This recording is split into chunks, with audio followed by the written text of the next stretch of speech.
Assalamualaikum warahmatullahi wabarakatuh. Eh, Waalaikumsalam. Selamat pagi teman-teman. Terima kasih sudah menyempatkan waktunya buat pagi ini.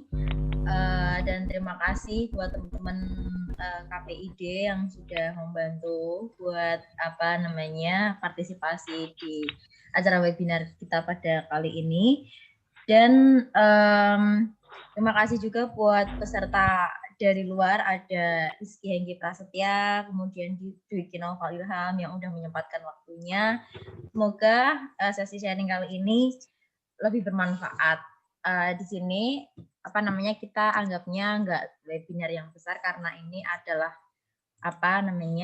untuk diskusi bareng aja. Jadi nanti peserta yang lainnya, teman-teman yang dari luar ketika pengen sharing juga boleh kalau misalkan nanti ada sanggahan atau apa dari materi bisa nggak kayak gitu ya teman-teman ya. Kalau misalkan ada pertanyaan, nanti akan ada sesi pertanyaan tersendiri ketika materi sudah menyampaikan materinya masing-masing. Jadi di sini aku mau memperkenalkan diri terlebih dahulu, teman-teman. Jadi perkenalkan, nama saya Elsa Novi Wulansari. Di sini saya selaku moderator sekaligus menjadi narasumber pada webinar online kali ini. Nah, webinar online kali ini yaitu mengenai strategi kampanye media sosial, yang mana hal ini kita lakukan atas dasar melihat perkembangan media sosial di seluruh kalangan gitu kan ya. Jadi ternyata media sosial ini menjadi sesuatu hal yang sangat unik menurutku gitu. Dan kelompok kami pun memilih tema ini karena melihat bahwasanya ternyata banyak banget loh media sosial yang dapat dimanfaatkan oleh semua kalangan, baik itu nanti dalam perihal jual beli ataupun dalam pemberian edukasi ataupun dan lain hal sebagainya. Nah, dalam sesi kali ini nantinya kita akan membahas mengenai strategi kampanye media sosial, yang mana kita nantinya garis besarnya adalah kita akan memanfaatkan media sosial yang kita miliki atau media sosial yang saat ini sedang booming untuk hal-hal yang lebih positif pastinya. Nah, oke teman-teman, jadi nanti aku akan membacakan terlebih dahulu tata tertib pada kegiatan kita hari ini.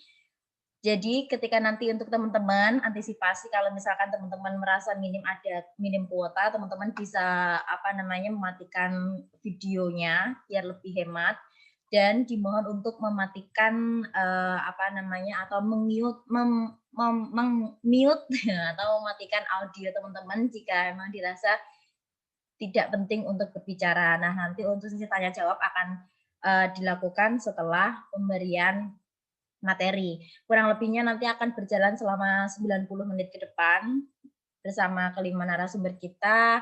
Ada saya sendiri, kemudian ada juga Mbak Mahfiratun Nemah, kemudian ada Mbak Siti Sofia yang masih udah bergabung, Mbak Siti Sofia, kemudian ada Mbak Yaza, dan juga ada Mas Aas. Nah, nanti materi yang akan kita sampaikan pun akan berkesinambungan.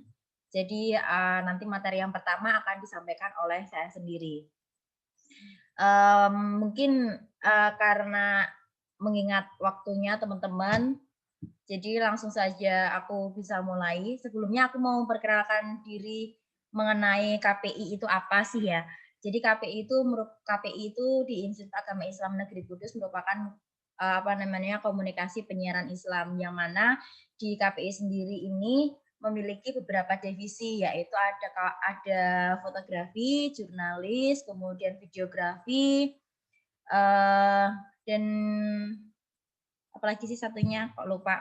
Teman-teman ada yang bisa bantu ingatkan saya kalau misalkan ada yang kelewat kayak gitu. Nah, KPI sendiri ini merupakan prodi baru sebenarnya, namun seiring perkembangan zaman ternyata ilmu komunikasi sangat diminati oleh banyak kalangan, banyak orang kayak gitu. Terbukti dari tahun ke tahun di Institut Agama Islam Negeri Kudus itu untuk peminat dari program studi ilmu komunikasi ini sangat meningkat kayak gitu teman-teman.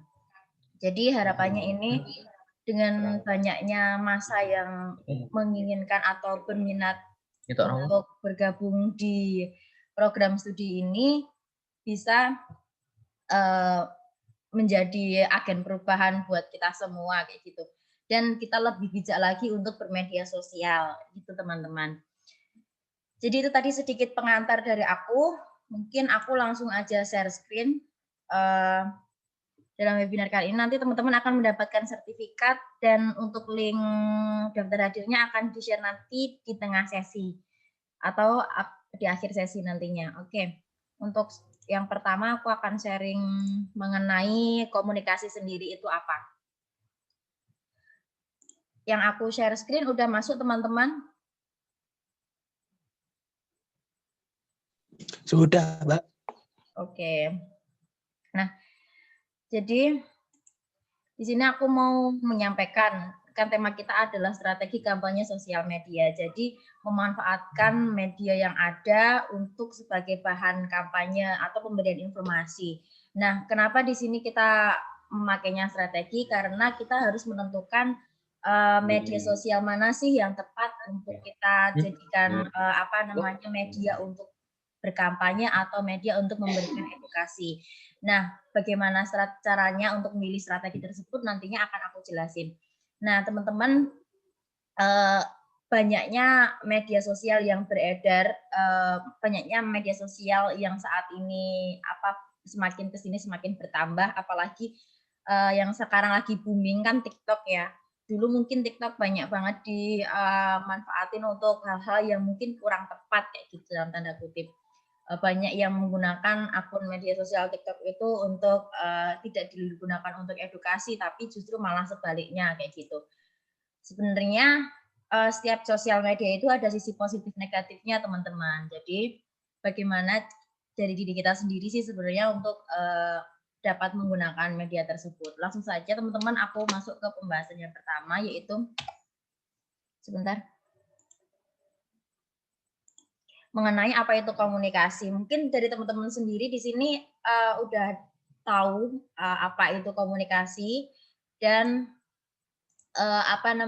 teman-teman juga mungkin nggak asing dengan kata-kata komunikasi. Komunikasi sendiri itu apa sih? Jadi penjelasan komunikasi secara umumnya yaitu suatu proses penyampaian informasi dari komunikan dan komunikator. Jadi nanti di sini terkait apa itu komunikan, apa itu komunikator akan dijelaskan dalam pembahasan berikutnya setelah sesi aku. Nah, jadi teman-teman untuk komunikasi sendiri ini tidak akan berjalan kalau misalkan tidak ada feedback kayak gitu. Jadi komunikasi itu harus ada minimal dilakukan 2 orang atau lebih kayak gitu. Kemudian selanjutnya setiap hal, setiap urusan, setiap apapun itu pasti ada yang namanya tujuan.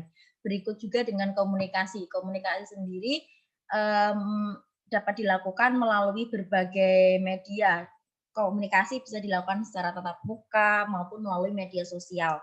Nah, namun nanti yang akan ditekankan di sini adalah komunikasi melalui media sosial. Bagaimana membentuk komunikasi yang baik di media sosial, kayak gitu.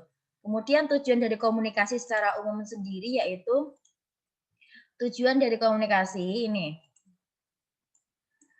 untuk menciptakan kesepahaman di antara kedua belah pihak. Kenapa begitu? Yaitu untuk agar tidak terjadi kesalahpahaman, untuk menyamakan persepsi teman-teman. Kemudian ketika tidak terjadi kesalahpahaman, kita itu menjadi mampu untuk memahami maksud yang disampaikan. Kemudian ketika kita memiliki ide, ketika kita memiliki gagasan, atau ketika kita memiliki pemikiran pribadi untuk berargumentasi itu, orang lain bisa menerima dengan cara berkomunikasi. Bagaimana kita menyampaikannya itu menggunakan bahasa yang mudah diterima dan mudah dipahami oleh orang lain, kayak gitu. Kemudian yaitu penggerak orang lain untuk mengerjakan sesuatu. Jadi komunikasi ini menjadi sesuatu hal yang sangat pokok dan menjadi sesuatu hal yang sangat penting dalam setiap hal. Misalkan dalam dunia bekerja, dalam kuliah, kemudian dalam bersosialisasi, dalam bermasyarakat. Kalau misalkan kita tidak menekankan sebuah komunikasi, kalau komunikasi kita tidak berjalan dengan baik, yang ada apa namanya, sorry, pencet. Sorry ya teman-teman karena ini harus menghandle sendiri. Jadi saya ulangi lagi, jadi komunikasi itu menjadi sesuatu hal yang sangat penting teman-teman, karena dengan adanya komunikasi itu kita bisa memahamkan satu persepsi, apalagi ketika dalam bekerja, ketika dalam berbisnis, ketika dalam bersosialisasi ini, di situ saya menuliskan bahwasanya kegiatan kerja bakti, kemudian sosialisasi dan sebagainya. Kenapa seperti itu? Karena kita jadinya manusia itu kan makhluk sosial ya teman-teman. Nah, kita di lingkungan masyarakat juga membutuhkan adanya komunikasi untuk menjaga hubungan yang baik antara diri kita, lingkungan kita dengan tetangga misalkan seperti itu. Begitu juga dengan di lingkungan kerja teman-teman, di lingkungan pekerjaan teman-teman bisa melakukan komunikasi dengan baik. Misalkan ada sesuatu hal yang tidak sepaham dengan bos kita, atau tidak sepaham dengan argumen teman-teman kita ketika ada rapat kayak gitu, kita bisa menyampaikan melalui komunikasi gitu. Nah, komunikasi setelah kita membahas mengenai pengertian, kemudian tujuan, ada juga yang namanya fungsi komunikasi. Jadi fungsi komunikasi itu apa sih? Yang pertama yaitu menyampaikan informasi. Jadi fungsi komunikasi itu untuk menyampaikan informasi seperti yang tadi saya sampaikan. Kenapa informasi harus ada timbal balik? Nanti akan dijelaskan setelah sesi aku.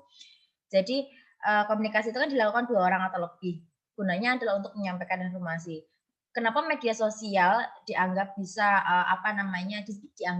bisa dikatakan sebagai bentuk komunikasi? Misalkan kita membuat sebuah poster, kita membuat sebuah pamflet yang isinya adalah informasi yang perlu diketahui oleh banyaknya semua kalangan kayak gitu. Nah, informasi yang kita sampaikan ke situ itu kan dibaca ya oleh kita yang menggunakan media sosial. Nah, itu kan tidak tidak tidak secara langsung teman-teman juga menyampaikan informasi sekalipun tidak melalui tatap muka secara langsung.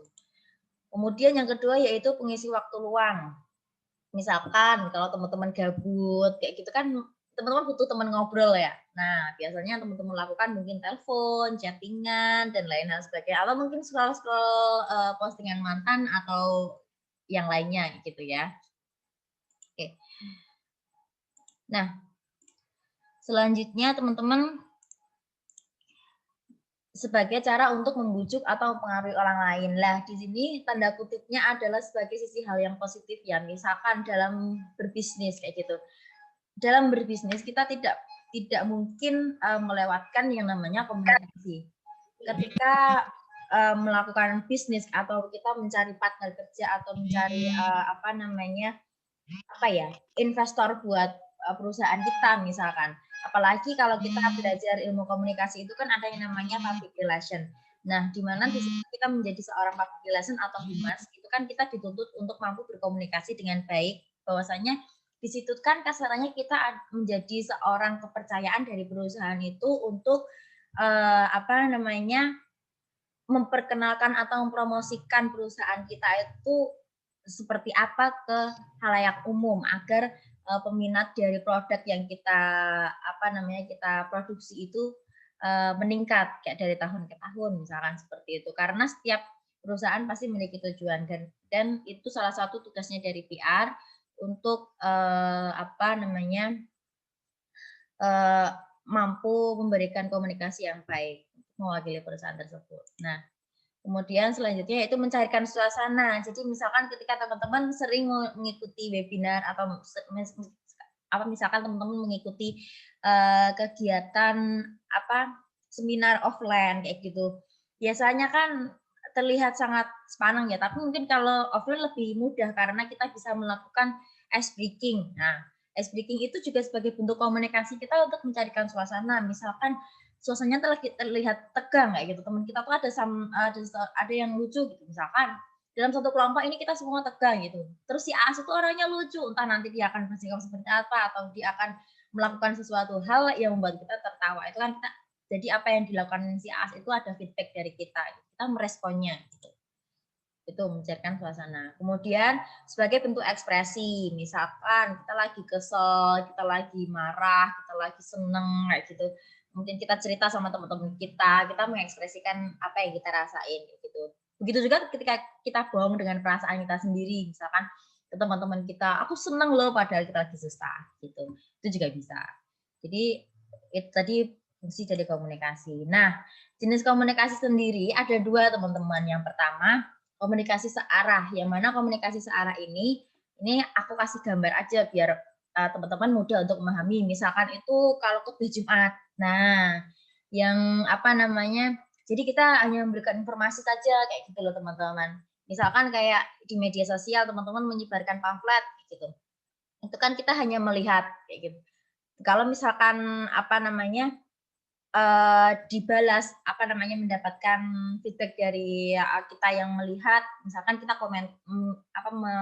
menuliskan komentar di postingan tersebut, ya berarti kita melakukan komunikasi dua arah kayak gitu. Kalau komunikasi searah itu apa namanya seperti ini, misalkan aku ngasih informasi ke teman-teman nggak ada apa namanya, teman-teman hanya mendengarkan saja, tapi nanti misalkan sudah masuk ke apa namanya sesi tanya jawab, akan masuk ke komunikasi dua arah karena ada feedback dari satu dengan yang lainnya gitu. Ini jenis-jenis dari komunikasi. Teman-teman kalau misalkan pembahasan atau omongan yang aku sampaikan ini terlalu cepat, teman-teman bisa komen ya. Gitu. Nanti kalau misalnya kurang jelas, teman-teman bisa menanyakan di sesi selanjutnya, sesi tanya jawab. Nah, kemudian, karena judul kita adalah strategi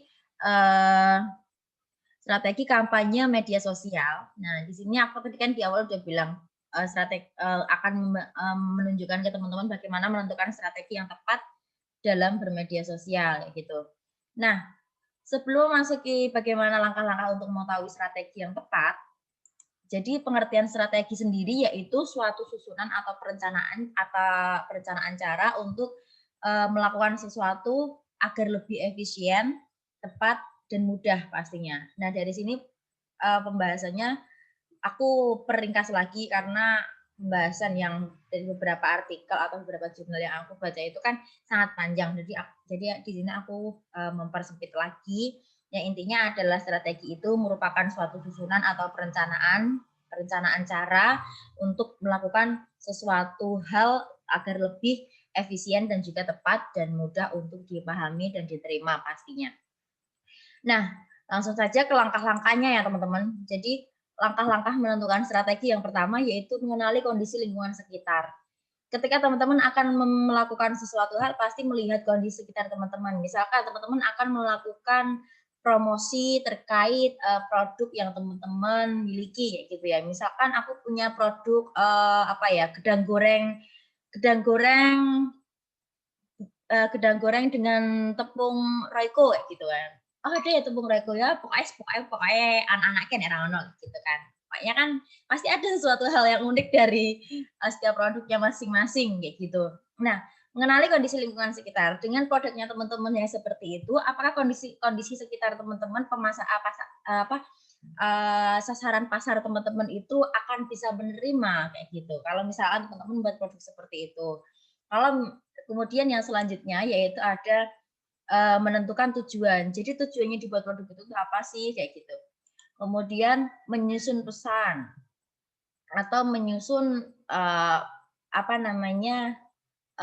yang akan kita, jadi kita kayak membuat rancangan terlebih dahulu. Misalkan kita mau mempromosikan postingan, kita kan harus memikirkan caption yang tepat itu seperti apa agar nanti bisa diterima dan mudah dipahami. Kemudian yang menarik juga itu seperti apa gitu. Kemudian ada juga ini aku tipe ya. Jadi itu menetapkan metode atau media yang akan digunakan. Misalkan aku ambil contoh yang lain deh, yang lagi nge-booming sekarang itu kan aplikasi TikTok ya. Nah, di aplikasi TikTok itu yang dulunya yang sempat booming pada tahun 2017 kalau nggak 2016 itu pertama kali aku coba menggunakan aplikasi itu, aku melihat kok aplikasi TikTok ini malah menjadi digunakan untuk hal-hal yang maksud aku tidak mengedukasi kayak gitu kan. Makanya kenapa aku tidak tertarik untuk menginstal aplikasi TikTok kayak gitu. Sekalipun sebenarnya kita menikmati ya apa yang diposting di TikTok, kan ada juga di Instagram, kita menikmati itu tanpa dipungkiri.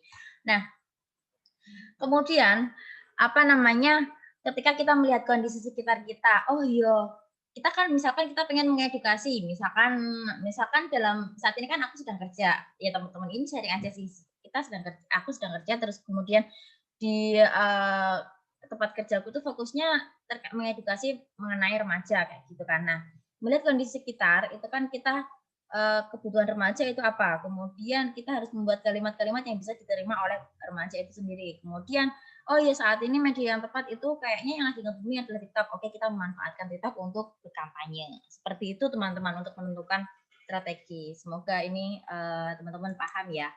Nah, itu saja sih teman-teman yang bisa aku sampaikan terkait materi mengenai komunikasi, kemudian tujuan, fungsi, jenis, dan juga menentukan strategi yang tepat. Oke, selanjutnya akan disampaikan oleh Mas Aas. Aku share screen, Mas Aas. Halo, Mas Aas sudah siap? Siap. Oke, sebentar ini materinya Mas Aas. PPT nih orang ini sebelah itu. Oh iya, sebentar. Oke, ini. Oke. Ini Mas As. Nanti misalkan mau di next bisa ngomong ya. Masya Allah. Oke. Ya, Mas As silakan. Langsung aja ya. Iya, langsung saja boleh. Assalamualaikum warahmatullahi wabarakatuh. Kok hilang? Iya, sebentar, sorry. Ya, Mas As bisa kasih pengantar dulu nggak apa-apa. Ya. Cuma.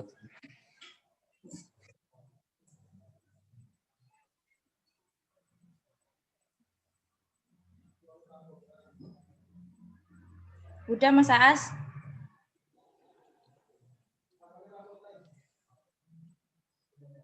Ya teman-teman, jadi sambil nunggu Mas As, mungkin nanti misalkan teman-teman ada pertanyaan, teman-teman bisa menuliskan langsung di kolom komentar saja, enggak apa-apa. Nanti ketika masuk sesi tanya jawab akan dipilih oleh teman-teman panitia untuk membantu gitu. Mas As, apakah sudah siap? Ya, siap. Ya, silakan Mas As. Assalamualaikum warahmatullahi wabarakatuh. Waalaikumsalam. Waalaikumsalam warahmatullahi wabarakatuh. Masih ngantuk ya, Mas? Waalaikumsalam warahmatullahi wabarakatuh. Ya, masih ngantuk, Mas. Iya. Ya, kali ini aku akan menjelaskan tentang komponen komunikasi. Mana Kak? Lanjut ngomong. Lanjut, Kak. Mbak Elsa. Iya, oh ya. Sorry. Ngantuk kamu? Enggak, ini masih balas chat. Yuk. Ya. Jadi komunikator adalah dalam proses komunikasi yang menjadi sumber komunikasi adalah sender atau mengirim pesan. Komunikator adalah seorang yang mengirim pesan. Terdapat beberapa faktor dalam diri komunikator yang menentukan efektivitas komunikasi, yaitu sikap komunikator dan pemilihan berbagai simbol yang penuh makna. Yang dimaksud dengan sikap komunikator adalah bahwa komunikator harus memiliki sikap yang positif. Sementara itu yang dimaksud dengan pemilihan berbagai simbol yang penuh makna dan makna yang dilakukan oleh komunikator adalah bahwa pemilihan simbol-simbol yang tepat bergantung pada siapa yang menjadi khalayak sasaran dan bagaimana situasi lingkungan komunikasi. Ya. Yang kedua, pesan. Pesan yang dimaksud dengan pesan adalah informasi yang akan kita kirimkan kepada komunikat atau penerima. Pada sasaran, pesan yang kita kirimkan dapat berupa pesan-pesan verbal maupun pesan non-verbal. Agar pesan menjadi efektif, maka komunikator harus memahami sifat dan profil komunikat atau penerima pesan, kebutuhan khalayak sasaran, serta harapan dan kemungkinan respon yang diberikan oleh penerima. Lanjut aja, Mbak. Iya.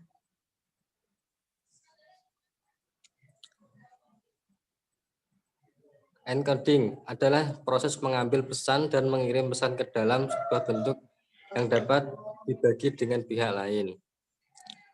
Informasi yang akan disampaikan harus dapat diikat atau dipersiapkan dengan baik. Sebuah pesan harus dapat maaf. Sebuah pesan harus dapat dikirimkan dalam bentuk di mana komunikat atau penerima sasaran mampu melakukan dekat atau pesan tidak akan dapat dikirimkan. Untuk dapat melakukan encode sebuah pesan, maka kita sebagai komunikator harus memikirkan apa yang komunikat atau penerima pesan khalayak sasaran dibutuhkan agar dapat memahami atau melakukan encode sebuah pesan. Kita harus menggunakan bahasa yang dapat mudah dimengerti dan konteks yang dikenal baik oleh komunikat, penerima pesan atau khalayak sasaran. Orang yang melakukan encode disebut dengan encoder.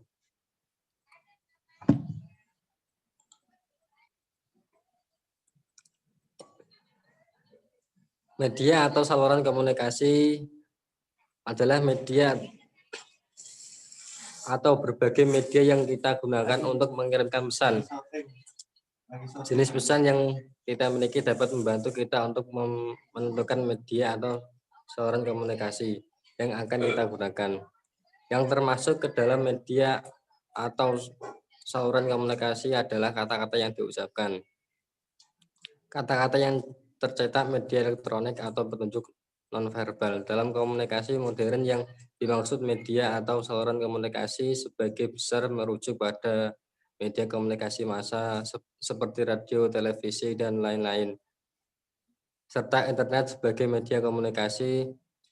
Pemilihan media atau saluran komunikasi yang tepat dapat menentukan sukses tidaknya komunikasi yang kita lakukan. Oke. Gitu.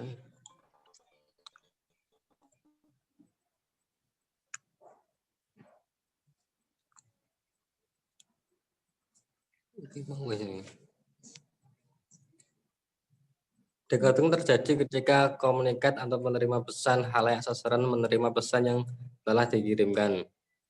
Dibutuhkan keterampilan komunikasi untuk melakukan. Mbak, masalah ya? Udah ini, Mbak? Tadi, Oh, Mbak. iya.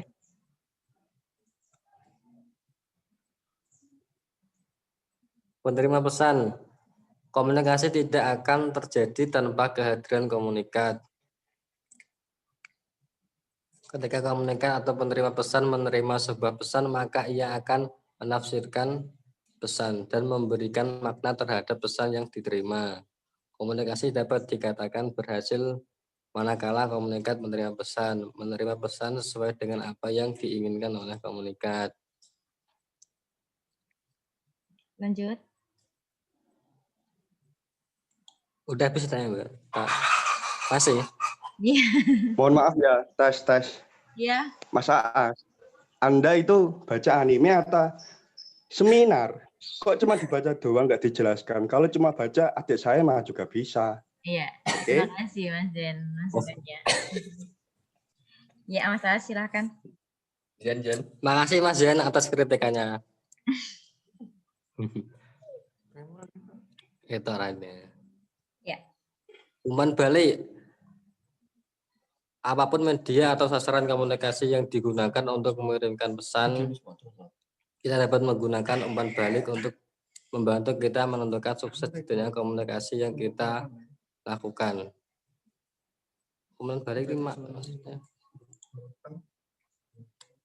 Maka kita dapat membaca bahasa tubuh dan memberikan pertanyaan untuk memastikan pemahaman.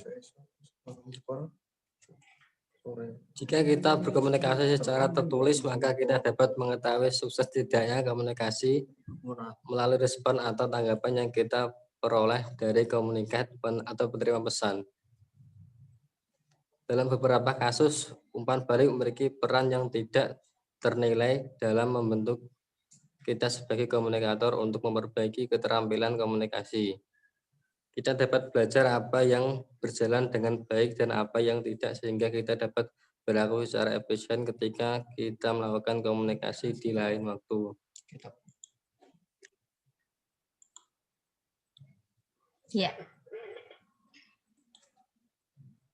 Atau ada yang masih mau disampaikan, Mas Aas? Udah, Mbak. Oke, ya. Oke, teman-teman. Jadi aku menyimpulkan dari Mas Aas. Nanti kalau misalkan ini ada yang salah, mohon untuk dibenahi ya. Jadi terima kasih penyampaian yang sangat luar biasa, panjang dan lebar sekali. Jadi teman-teman, kalau misalkan ini masih nanti ada banyak kurangnya dari para narasumber, kami mohon maaf karena ini kami masih sama-sama belajar dan teman-teman bisa memberikan masukannya. Oke, jadi aku mau menyimpulkan dari yang disampaikan oleh Mas Aas. Untuk komponen-komponen dari komunikasi sendiri itu terbagi menjadi beberapa. Yang pertama ada yang namanya komunikator, kemudian ada yang namanya komunikan. Nah, komunikator dan komunikan ini ada karena mereka punya tujuan yaitu untuk menyampaikan informasi. Nah, informasi ini disampaikan tidak hanya bisa melalui tatap muka secara langsung atau menggunakan media. Nah, yang mana komunikasi ini menimbulkan adanya feedback gitu, teman-teman. Gitu ya, Mas Aas, atau ada sanggahan dari kesimpulan yang saya sampaikan? Iya, Mbak. Ya, oke. Nah, selanjutnya teman-teman, kalau teman-teman misalkan nanti masih ada pertanyaan, silakan teman-teman langsung masukkan di kolom komentar saja.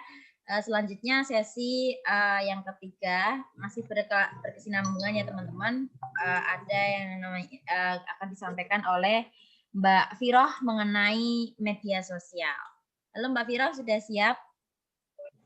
Sudah. Ya. Materinya silakan Mbak Firoh. Assalamualaikum warahmatullahi wabarakatuh. Waalaikumsalam. Waalaikumsalam. Kali ini kita akan membahas materi selanjutnya, tapi ini masih berkesinambungan dengan materi sebelumnya, yaitu komunikasi. Nah, kali ini materinya adalah sosial media. Pengertian sosial media itu sendiri adalah sebuah media untuk bersosialisasi satu sama lain dan dilakukan secara online yang memungkinkan manusia untuk saling berinteraksi tanpa dibatasi ruang dan waktu. Dan dengan media sosial juga kita dapat mengetahui segala sesuatu yang mungkin kita tidak harus langsung melihat dengan nyata. Dengan sosial media juga kita dapat berkomunikasi dengan jarak jauh. Artinya dalam bisa mendekatkan yang jauh dan ya semacam itulah. Dulu kita masih menggunakan yang namanya surat menyurat. Akan tetapi pada zaman sekarang, pada era yang modern kali ini, kita sudah disuguhkan dengan beberapa internet dan media sosial lainnya. Dan sangat membantu manusia untuk melakukan sesuatu hal ataupun ingin mengabari seseorang ataupun ingin mencari hiburan melalui media sosial tersebut. Nah, yang kedua ini macam-macam media sosial. Yang pertama yaitu YouTube. Ini saya ambil dari media sosial yang sering digunakan oleh orang Indonesia. Yang paling sering. Yang pertama adalah YouTube. Nah, YouTube sendiri ini adalah situs web yang menyediakan berbagai macam video, mulai dari video klip sampai film, serta video-video yang dibuat oleh pengguna YouTube sendiri. Tidak sedikit orang-orang yang menjadi terkenal hanya dengan mengupload video mereka di YouTube. Oleh karena itu, YouTube menjadi salah satu pilihan bagi mereka yang ingin mencoba peruntungan. Mulai dari menyanyi ataupun menari bisa menjadi sebuah pilihan. Tidak sedikit artis-artis masa kini yang awalnya terkenal karena YouTube. Misalnya kayak Atta Halilintar, terus Ria Ricis, Baim Wong, dan sebagainya.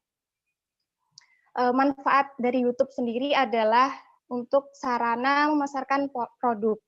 Bagi Anda yang memiliki usaha dapat menggunakan website ini dengan cara mengupload video Anda tersebut ke YouTube, sehingga bisa dibilang sarana iklan yang gratis. Manfaat lainnya adalah dapat berbagai ilmu, bukan hanya sebagai sarana hiburan, namun beberapa produk YouTube juga mengupload berbagai macam tutorial yang sangat berguna. Contohnya seperti resep makanan atau tutorial untuk memainkan alat musik sehingga Anda tidak harus kursus jauh-jauh untuk mengeluarkan biaya yang banyak. Untuk kelebihan YouTube sendiri adalah bisa melihat dan mengupload video, bisa buat cari hiburan ataupun mendengarkan musik melalui aplikasi YouTube ini. Dan yang kedua adalah WhatsApp. Nah, WhatsApp ini adalah aplikasi media sosial yang paling digemari banyak orang. Ibaratnya WhatsApp ini adalah bagian dari hidup kita, gitu. Bisa dikatakan semacam itu, karena setiap bangun dari tidur, yang pertama kita lihat adalah WhatsApp. Terus ketika kita mau tidur, yang dilihat sebelumnya adalah juga WhatsApp. WhatsApp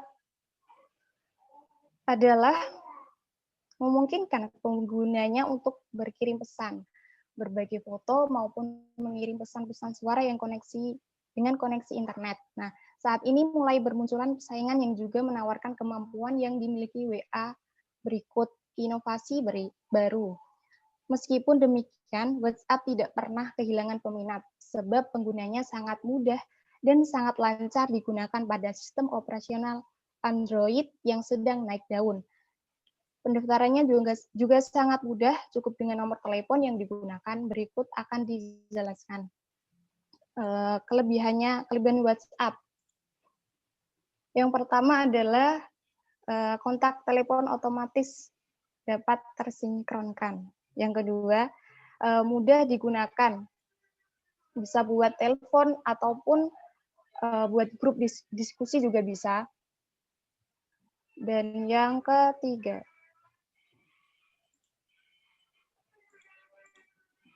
Facebook. Nah, Facebook ini adalah media sosial yang mungkin pertama kali kita kenal. Yang pertama kali kita kenal pas waktu masih kecil, mungkin bisa jadi. Untuk Facebook sendiri merupakan suatu jenis jejaring sosial yang sangat terkenal pada saat sekarang ini dan mungkin dulu juga terkenal. Dengan jejaring sosial ini sudah menyebar ke seluruh antero jagat. Penggunaannya pun tidak hanya orang-orang tertentu saja, hampir semua orang mempunyai situs jejaring sosial ini. Bahkan anak SD pun sudah ada yang mempunyai situs jejaring sosial. Karena begitu banyaknya pengguna situs jejaring sosial yang bernama Facebook ini, banyak oknum atau orang-orang yang menggunakan situs jejaring sosial ini sebagai tempat di mana mereka melakukan tindakan kejahatan. Kelebihan Facebook yang pertama adalah membantu kita untuk mendapatkan teman. Di Facebook itu kita akan mendapatkan banyak teman. Maksimal kita mendapatkan teman itu kalau nggak salah 5.000. Kalau lebih dari itu mungkin media sosial kita, Facebook kita udah tidak bisa menampung pertemanan lain.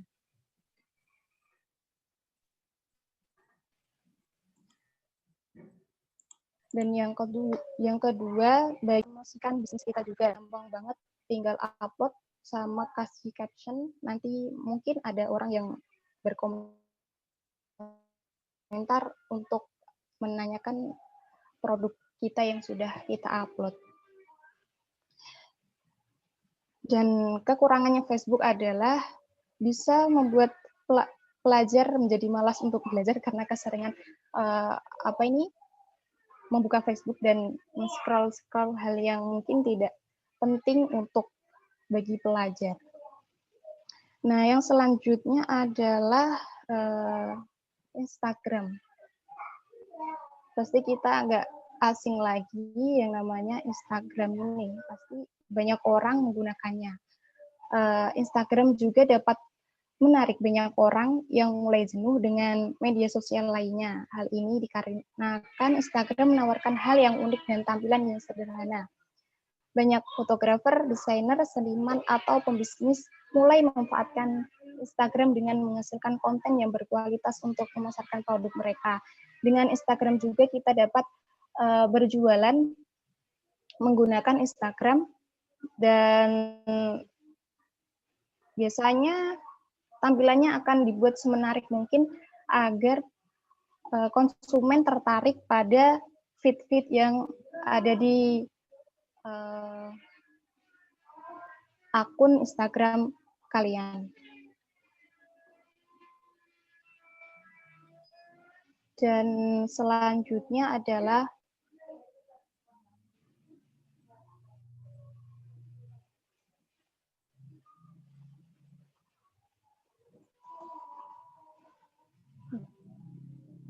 yang selanjutnya adalah aplikasi TikTok. Nah, kali ini aplikasi ini tuh banyak banget yang sudah menggandrungi.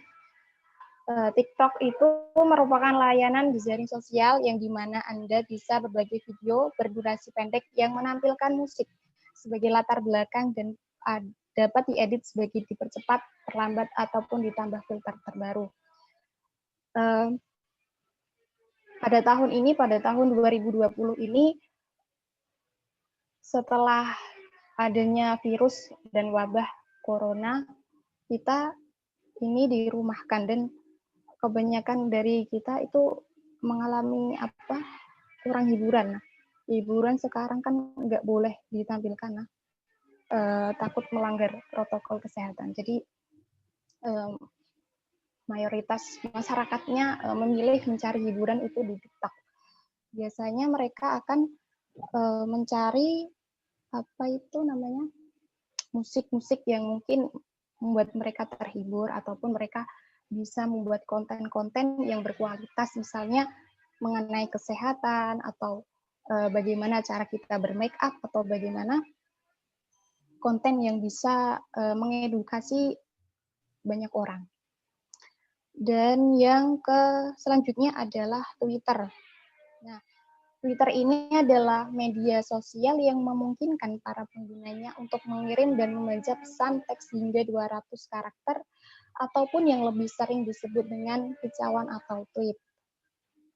Kalau Twitter ini saya juga jarang menggunakannya, akan tetapi masyarakat Indonesia malah lebih justru tertarik pada Twitter. Karena Twitter ini bebas mengutarakan pendapatnya masing-masing tanpa adanya filter-filter yang mungkin filter yang yang tidak layak untuk di-update atau di-upload di Twitter tersebut. Nah, selanjutnya media sosial yaitu Telegram. Telegram ini aplikasi pesan chattingan yang memungkinkan penggunanya untuk mengirim pesan. Nah, Telegram ini bisa juga dikatakan hampir mirip seperti WhatsApp, akan tetapi Telegram mempunyai fungsi beda dari WhatsApp. Tapi banyak dari mereka juga menggunakan ini untuk menonton film. Nah, salah satunya adalah saya sering menonton film di Telegram. Film biasanya drakor ataupun film-film yang lagi booming ini, My Lecter, My Husband. Nah, itu adalah salah satu film yang mungkin digandrungi banyak orang. Dan ketika kita menonton film itu, kita harus ke iflik dulu, dan di situ pun juga harus bayar. Akan tetapi di Telegram ini gratis, tapi mohon maaf itu bajakan, nggak boleh ya. Jangan ditiru. Yang selanjutnya adalah tips bersosial media. Nah, yang pertama adalah tidak menyebarkan berbagai data yang terlalu pribadi. Nah, misalkan kayak password Facebook. Nah, itu ketika kita memberikan password Facebook ke orang lain, tentu saja itu sangat membahayakan dan bisa juga Facebook kita akan dihack oleh orang tersebut karena kita terlalu gampang kepada orang untuk terlalu menyebarkan data pribadi kita. Dan yang kedua, tidak menghujat orang lain. Nah, ini biasanya mayoritas masyarakat Indonesia menggunakan media sosial itu bukan hanya untuk mencari hiburan, akan tetapi banyak dari mereka mencari kesalahan-kesalahan orang lain. Misalnya seperti body shaming, ketika kita misalkan ketika kita mengupload foto ya, kita di situ di foto tersebut kelihatan gendut, tetapi banyak orang yang tidak menyukai. Nah, di situ ada orang-orang yang tidak menyukai akan berkomentar yang buruk tentang kita, seperti ih kok gendutan gitu. Itu adalah salah satu termasuk dalam kategori body shaming. Yang ketiga itu tidak menggunakannya seharian. Biasanya kalau kita tim mager, sehari kita di kamar terus scroll media sosial, nah itu juga tidak baik untuk kesehatan karena terlalu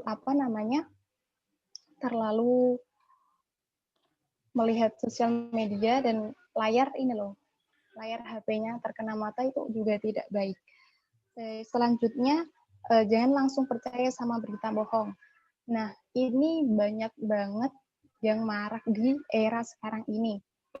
Karena dengan adanya berita bohong ini semacam kayak kita diadu domba dengan berita bohong tersebut. Dan juga sangat merugikan bagi orang yang difitnah tentang berita bohong tersebut. Terus yang terakhir adalah hati-hati sama orang yang baru kita kenal lewat sosmed. Kadang kita kan awalnya kita kenalan di sosmed, misalkan kenalan, terus ketemuan, itu hati-hati, jangan mudah percaya karena siapa tahu dia itu jahat atau mau ngapa-ngapain kita ketika kita bertemu sama dia. Jadi jangan terlalu percaya sama orang yang apalagi yang belum kita kenal.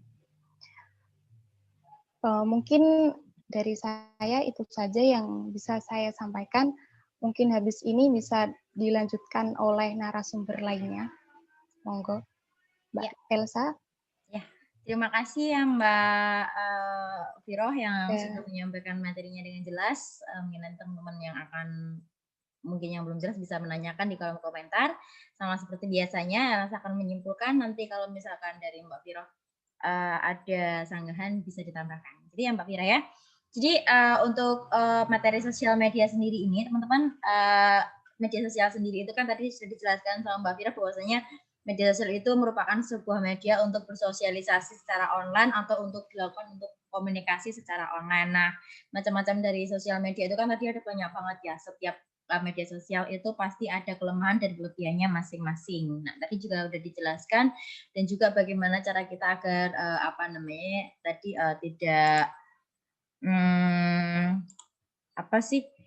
biar tidak terjerumus untuk ketika menggunakan media sosial atau tips bersosial media dengan baik kayak gitu. Oke. Langsung saja teman-teman, sesi selanjutnya yaitu akan disampaikan oleh Mbak Yaza. Ya, Mbak Yaza sudah siap? Nah, Mbak Yaza ini nanti akan menyampaikan terkait manfaat untuk bersosial media. Kalau tadi Mbak Viroh sudah menyampaikan mengenai tips bersosial media, maka dilanjutkan dengan Mbak Yaza akan menyampaikan terkait manfaat bersosial media. Silakan Mbak Yaza.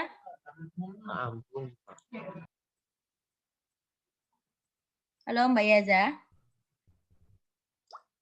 Oke, sambil nunggu Mbak Yaza, teman-teman itu di kolom komentar sudah kami kirimkan link. Teman-teman nanti bisa menuliskan mengisi link tersebut untuk mendapatkan sertifikat dari kami. Mbak Yaza sudah siap? Halo Mbak Yaza. Halo, ya Mbak Eza mungkin bisa cari sinyal yang lebih bagus sedikit dari lokasi yang lebih strategis gitu. Oke, di Nah, sini saya akan menjelaskan sedikit. Mbak Eza suaranya mohon maaf putus-putus. Jadi bisa apa namanya sinyalnya agak di ya.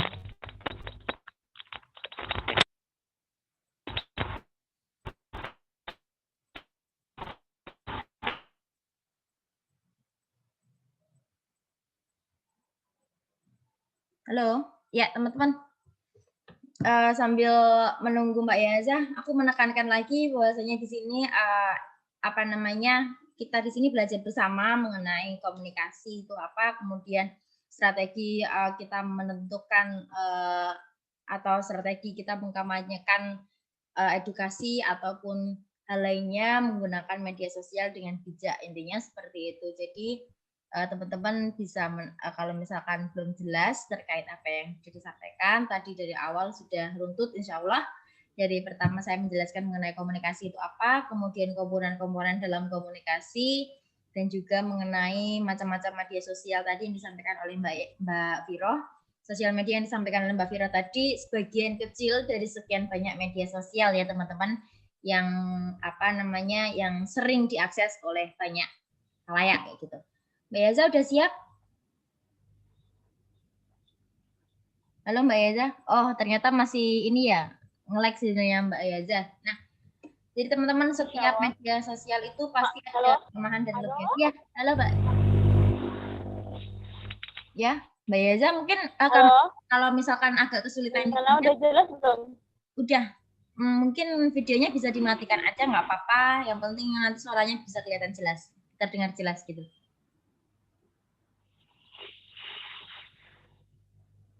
Ya, tadi maaf tadi sempat keluar ya.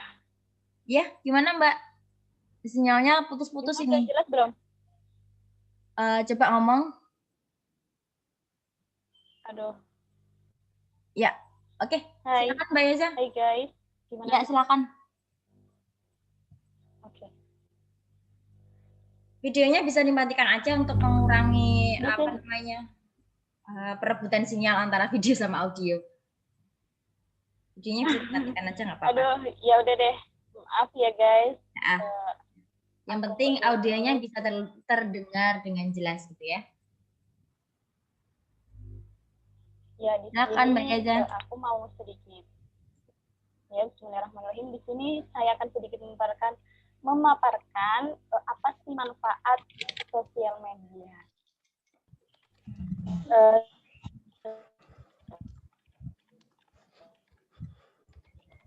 Semua orang pasti sudah tahu ya apa sih manfaat sosial media. Tidak hanya satu akun sosial media, tapi 2 atau lebih bahkan akun sosial media. Nah, manfaat sosial media banyak sekali, tapi ini aku akan memaparkan beberapa saja. Di kehidupan sehari-hari kita pasti menggunakan sosial media dalam pekerjaan maupun sosial, belanja, kita juga sekarang sudah memanfaatkan sosial media. Oke, Mbak Elsa, next.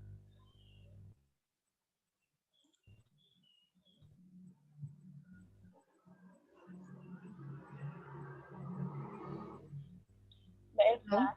Iya. Kembali bersosialisasi, Mbak Elsa. Oh, kembali bersosialisasi. Oke. Belakang.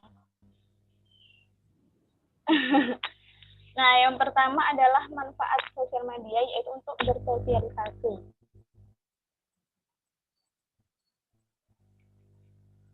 Apa sih sosialisasi? Sosialisasi yaitu komunikasi yang individu antar individu atau individu antar kelompok.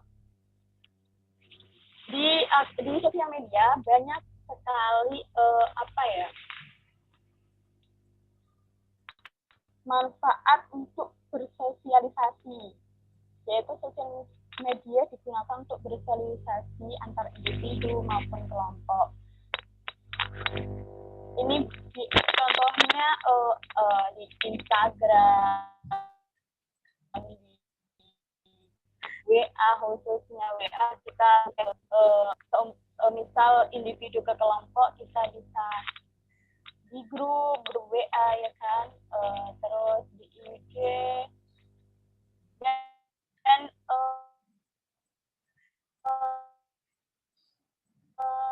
platform sosial media lainnya. Sosialisasi di sosial media. Yang kedua, mengobrol dengan kerabat kita yang jauh. Untuk membangun hubungan atau relasi, kita yang dengan orang terdekat atau orang lain mungkin yang Anda belum kenal. Kadang kita terpisah ratusan atau ribuan mil. Anda mungkin menemukan diri Anda mengomentari atau membagikan status. Nah, itu bisa dilihat oleh siapapun, dari manapun di sosial media. Itu dapat dilakukan kapanpun dan di mana.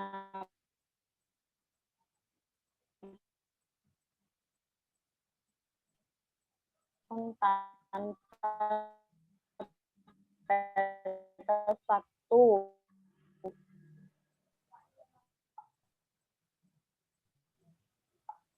Sosial media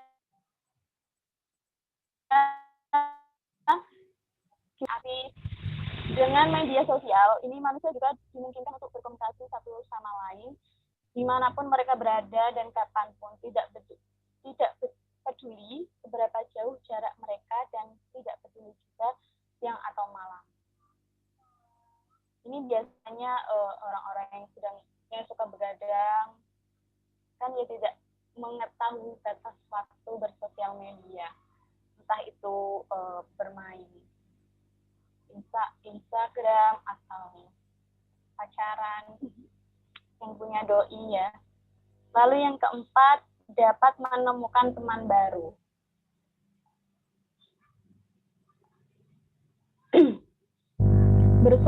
Bersosialisasi dapat meningkatkan kualitas hubungan pertemanan. Bersosialisasi memang penting. Satu untuk menyeleksi siapa saja yang bisa masuk ke dalam lingkup pertemanan Anda. Kadang kita memilih teman yang salah atau teman yang membawa ketoksikan. Nah, itu perlu dihindari sih dan berhati-hati. Makanya kita dalam bersosial media, dalam mencari teman baru, kita harus menyeleksi dulu. Kita tidak boleh sembarang menerima teman atau berkenalan dengan teman. Bahkan kadang kita mau aja diajak ketemu atau gimana ya kan dalam berteman saat kita menemukan teman baru di sosial media. Oke, Mbak Elsa, next. Mbak Elsa.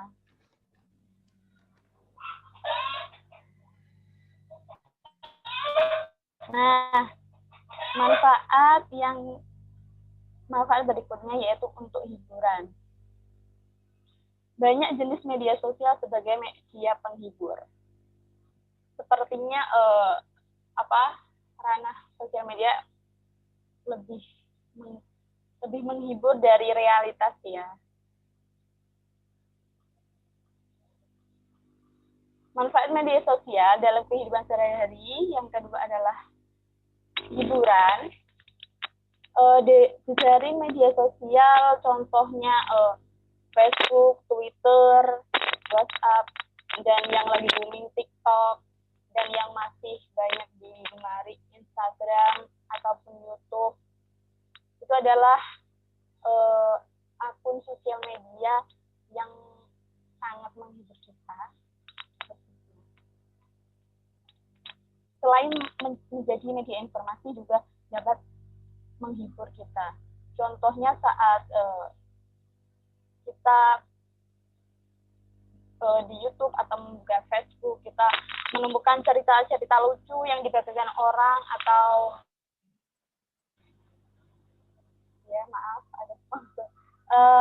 atau konten YouTube saat kita galau mungkin atau lagi putus cinta, kita pergi ke akun sosial media kita untuk mencari hiburan. Contohnya kita membuka TikTok, membuka YouTube untuk melihat foto atau video atau cerita atau apapun itu yang berbau kelucuan. Kita dapat mencari di semua kanal sosial media.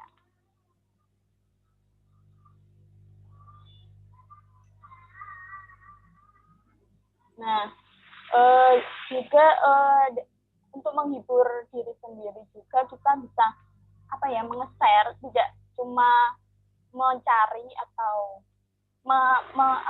mencari atau menggunakan sosial media untuk menghibur diri kita sendiri, tapi kita juga dapat menghibur orang lain.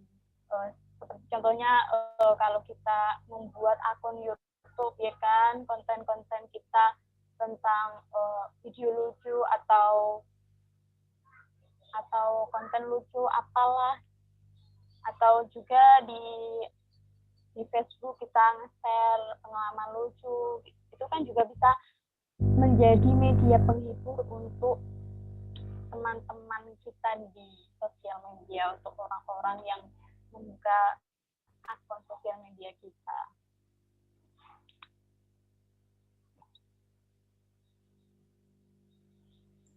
Oke, mungkin itu. Next, Mbak Elsa.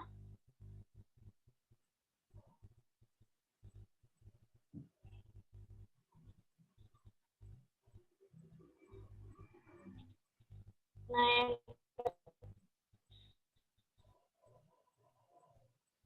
selanjutnya yaitu penyalur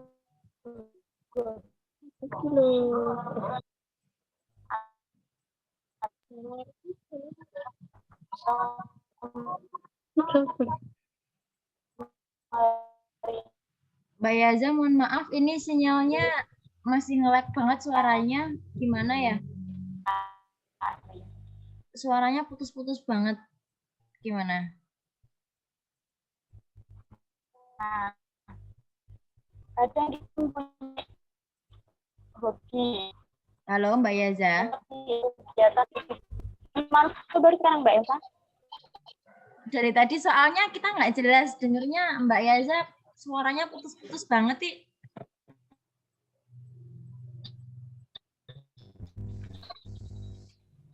Halo? Ya, ya. Coba Mbak Yaza ngomong dengan jelas.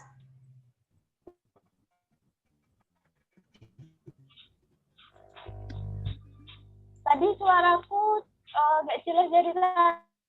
Nggak jelas banget. Nah, mungkin agak dipercepat sedikit ya Mbak, soalnya waktunya gitu.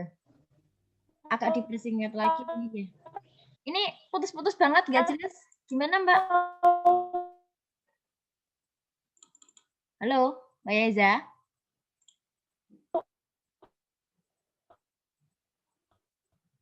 Halo Mbak Yaza. Oke. Ya. Teman-teman, mohon maaf ini mungkin ada kendala di sinyalnya Mbak Yaza ya. Jadi iya Mbak Yaza, sinyalnya suaranya nggak jelas, teman-teman yang lain juga nggak bisa ngedengerin apa yang dijelasin sama Mbak Yaza.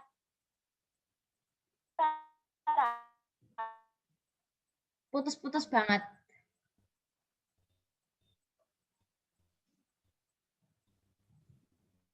Ya, halo gimana Mbak Yaza?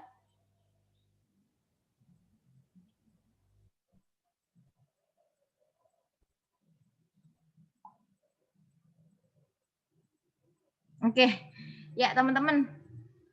Ini Mbak Yaza terkendala di sinyal ya, mungkin teman-teman. Padahal tadi malam waktu dicoba itu sinyalnya lancar, tapi nggak tahu ini sinyalnya kenapa kayak gini. Mungkin aku bisa membantu menjelaskan Mbak Yaza gitu ya. Ya. Ya, gimana Mbak Yaza? Mau melanjutkan menjelaskan? Masih bisa sinyalnya? Oke, cek dulu. Halo, suaraku gimana? Ya, masih udah. Putus-putus? Udah. Nah, mungkin bisa agak dipercepat sedikit ya Mbak ya. Soalnya ya. Halo? Iya, ini tahu wifi-nya error ya. Udah pakai wifi padahal, aduh maaf ya teman-teman. Iya, oke Mbak Eza mungkin Halo, gimana? Suaraku udah jelas belum? udah. Halo. Oke. Mungkin Untuk bisa selanjutnya agak yaitu mungkin manfaat agak penyaluran dipercepat ya, hobi Mbak dan ya. merintis karir. Agak dipercepat, agak diperingkas lagi untuk penjelasannya. Oke. Teman-teman yang lain ini ya. Silakan Mbak Eza. Oke, untuk manfaat dari penyaluran ya. Oke, bisa aku mulai ya. Ya, silakan.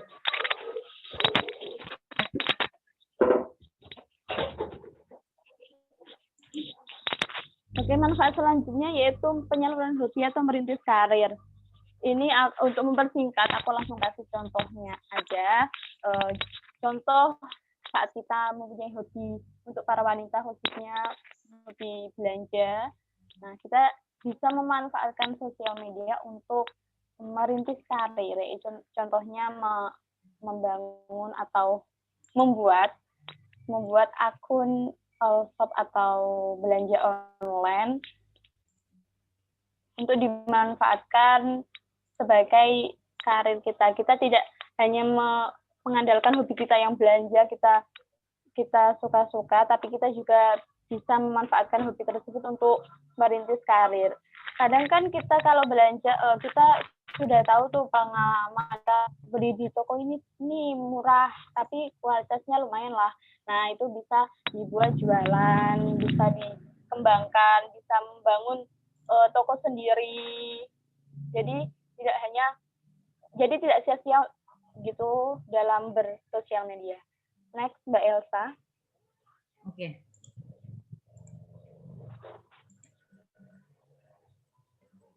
Nah, selanjutnya untuk manfaat sosial media yaitu memberi informasi, edukasi, dan belajar.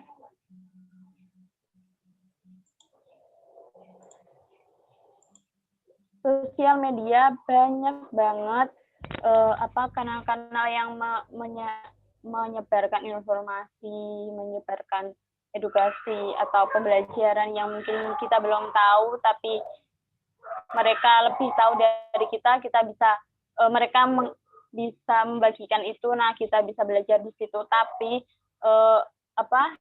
kelemahannya yaitu kadang informasi itu belum bisa dipertanggungjawabkan. Maka dari itu kita sebagai pengguna sosial media yang baik, kita bisa mencari literatur atau mencari informasi yang sesuai dengan fakta, tentunya tidak hoax seperti itu. Jadi kita bisa mengambil informasi dengan enak juga, nggak bertentangan gitu sama hal-hal yang tidak diinginkan. Mungkin itu next Mbak Elsa. Iya. Mbak Elsa. Iya. Backsound-nya bagus. Ya, silakan Mbak Yaza. Bentar, ini ada pengganggu ya. Tidak apa-apa, silakan dilanjutkan saja Mbak Yaza.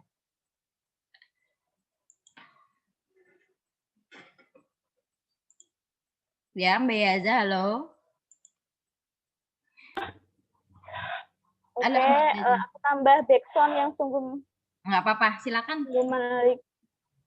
Oke, selanjutnya mencari uang atau hadiah.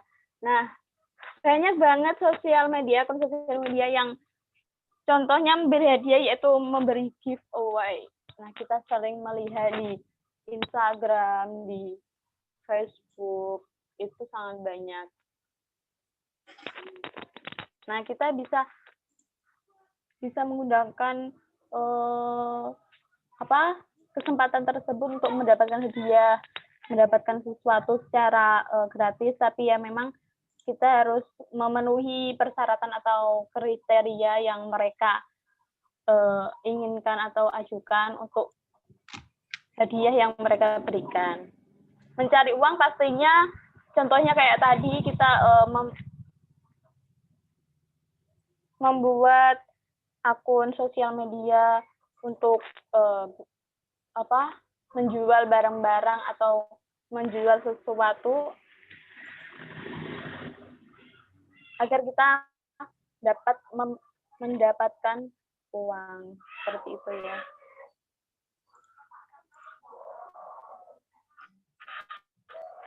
Next, Mbak Elsa.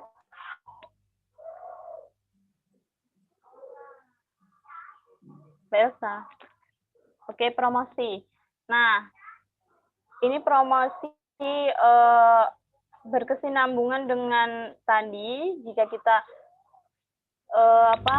membuat platform akun all-shop atau belanja online lainnya, kita bisa melakukan promosi. Yaitu gunanya promosi untuk meningkatkan pemasaran terhadap brand dan produk dengan kita sering upload, kita sering update barang-barang terbaru, atau kita sering membagikan status, atau pokoknya kita aktif dengan di sosial media kalau kita memang benar-benar yakin dan tekun untuk membangun usaha kalian. Yang kedua,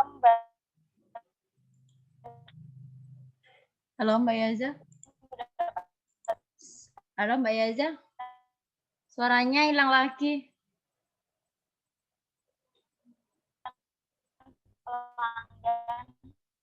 Halo Mbak Yaza, suaranya hilang lagi. Apa mungkin bisa disampaikan poin-poinnya saja Mbak Yaza? Bisa kembali lagi Mbak Elsa. Ya, ini suaranya Mbak Yaza. Ya. Melek. Aku ngomongnya udah dari tadi tapi baru masuk ya.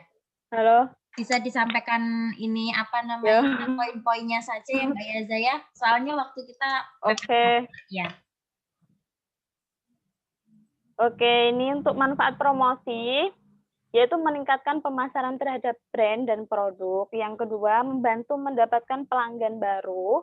Yang ketiga, membangun interaksi dengan pelanggan. Yang keempat, yaitu biaya yang digunakan hemat atau sedikit. Yang terakhir, mendapatkan informasi mengenai pasar. Nah, yang terakhir, ini adalah manfaat yang terakhir, yaitu menebar pesan positif atau kampanye. Salah satunya mengajak melakukan hal baik, menghindari hoak, dan menggunakan media sosial untuk hal positif. Mungkin itu yang bisa aku paparkan. Sekali lagi minta maaf jika ada kesalahan atau ketidakjelasan ya. Ya. Maaf sekali. Ya. Terima kasih Mbak Elsa. Ya, terima kasih ya Mbak Elsa. Ya, terima kasih Mbak Elsa udah menyampaikan materinya dengan sangat luar biasa. Jadi aku akan menyimpulkan sedikit bahwasanya di sini manfaat secara garis besar yang disampaikan oleh Mbak Elsa dari media sosial sendiri itu yaitu bisa dilakukan untuk bersosialisasi, kemudian bisa juga sebagai media hiburan, kemudian menyalurkan hobi kita melalui media sosial kita, kemudian bisa sebagai bagian dari promosi, dan juga yang terakhir yaitu menebar pesan positif atau dilakukan untuk mengkampanyekan sesuatu atau dengan untuk mengedukasi gitu ya Mbak Yaza ya. Oke teman-teman, selanjutnya materi yang terakhir akan disampaikan oleh Mbak Sofia. Mbak Sofia ini akan menyampaikan mengenai dampak sosial media. Halo Mbak Sofia. Halo Mbak Elsa. Ya, Mbak Sofia udah siap? Ini PPT-nya aku share ya. Iya. Oke, sorry hilang. Agak susah, oke. Ya, sudah masuk Mbak Sofia? Udah Mbak. Lanjut ya Mbak Elsa. Iya, silakan. Oke teman-teman, aku di sini akan menjelaskan tentang dampak media sosial. Sebelumnya tadi udah dijelaskan mengenai komponen media sosial, media sosial dan juga manfaat dan jenis-jenis media sosial yang lainnya. Di sini kita ketahui media sosial telah tertanam dalam masyarakat sedemikian rupa, sehingga hampir kemungkinan tidak menampik adanya dampak dari bermedia sosial. Semua orang mempunyai media sosial, mulai dari muda, tua, kaya, miskin, dan lain sebagainya. Setiap orang, utamanya remaja, selalu sibuk ketika bersosialisasi secara online. Dampak yang dihasilkan dari bermedia sosial tidak hanya dampak positif saja, tetapi juga dampak negatif. Nah, berdasarkan hal tersebut, kita yakini bahwa selama kita bermedia sosial, kita tidak bisa menghindari yang namanya dampak. Meskipun itu bentuknya dampak positif maupun dampak negatif. Next, Mbak Elsa. Nah, di sini ada bahaya media sosial, salah satunya yaitu cyberbullying. Sebelum saya menjelaskan tentang cyberbullying, alangkah baiknya saya ingin memaparkan sedikit tentang media sosial yang saat ini telah terjadi di Indonesia. Media sosial memang sudah merajai dunia dalam beberapa tahun terakhir ini. Dengan menggunakan media sosial, tidak menutup kemungkinan orang-orang atau individu di luar sana bisa mendapatkan informasi, bisa menyampaikan informasi, ataupun bisa berkomunikasi dengan kita yang jaraknya mungkin jauh, gitu ya. Terus tingginya pengguna media sosial di Indonesia membuka ruang publik baru yang juga membawa pengaruh baru bagi perkembangan politik dan hukum yang ada di Indonesia.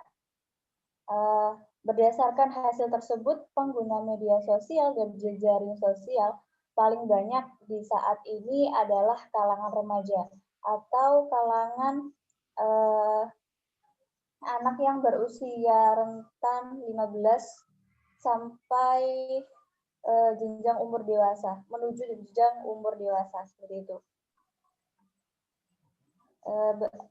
Sekarang tujuan utama atau sasaran utama dari media sosial itu adalah kaum remaja, seperti itu. Karena pada dasarnya remaja atau generasi milenial itu merupakan generasi yang dekat dengan digitalisasi maupun kemajuan teknologi media informasi.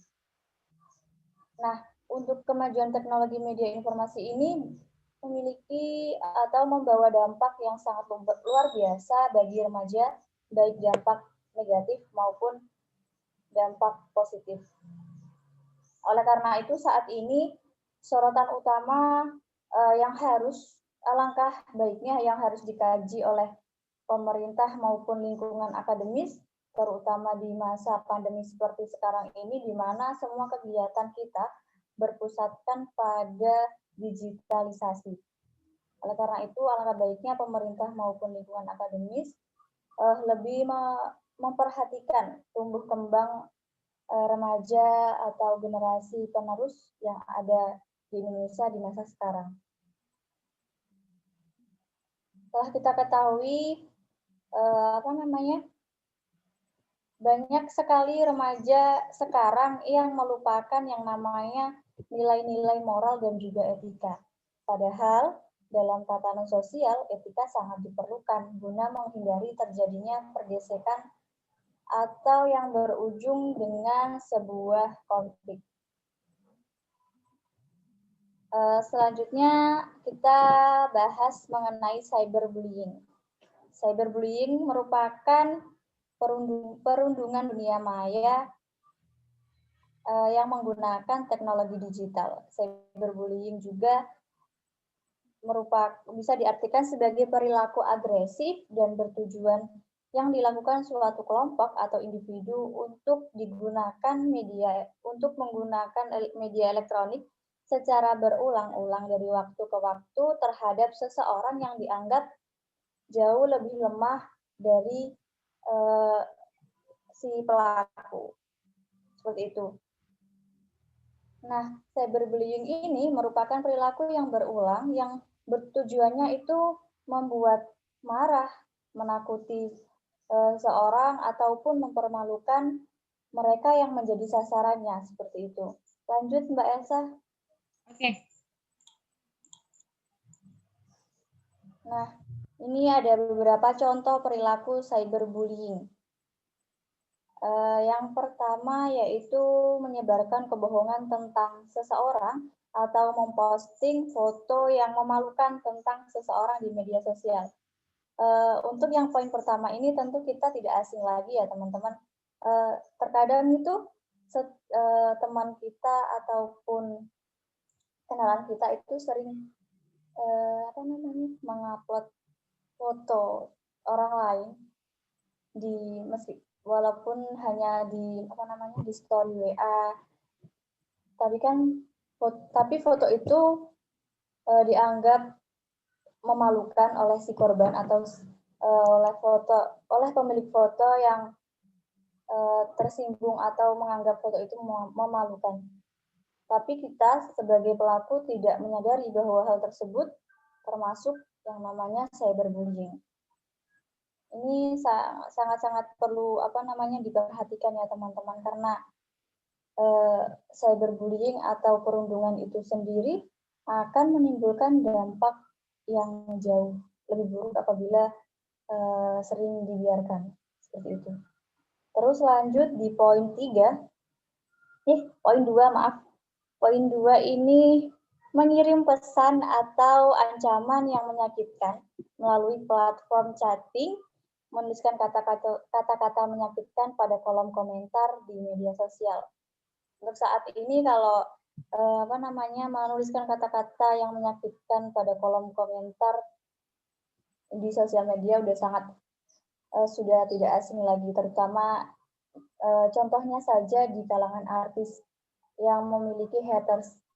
Nah, itu pasti sering kita jumpai mereka-mereka yang tidak bertanggung jawab menuliskan kata-kata yang seharusnya tidak ditujukan untuk publik. Justru mereka menampilkan atau mentujukan kata-kata yang menyakitkan.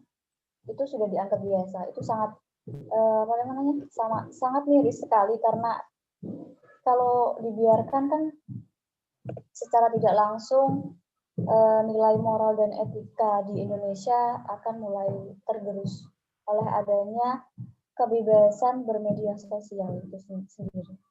Terus di poin 3, mengucilkan seseorang di grup pertemanan. Nah, ini yang sering terjadi di WA grup, teman-teman. Contoh kecilnya seperti itu. Misalnya saja ada teman kalian yang ngechat di grup tertentu, namun tidak ada yang menanggapinya karena kita tidak menyukai orang tersebut atau bagaimana. Lalu si korban menganggap bahwa dirinya itu selalu dikucilkan atau dikacangin, bahasa anak sekarang. Itu termasuk cyberbullying ya. Terus lanjut di poin 4, menghasut anak-anak atau remaja lainnya untuk mempermalukan seseorang. Ini biasanya tuh masuk di geng-geng gitu. Kalau di zaman dulu, kalau waktu kita masih kecil, kalau menghasut anak yang lainnya tuh nggak perlu bermedia sosial, cukup berbicara secara langsung.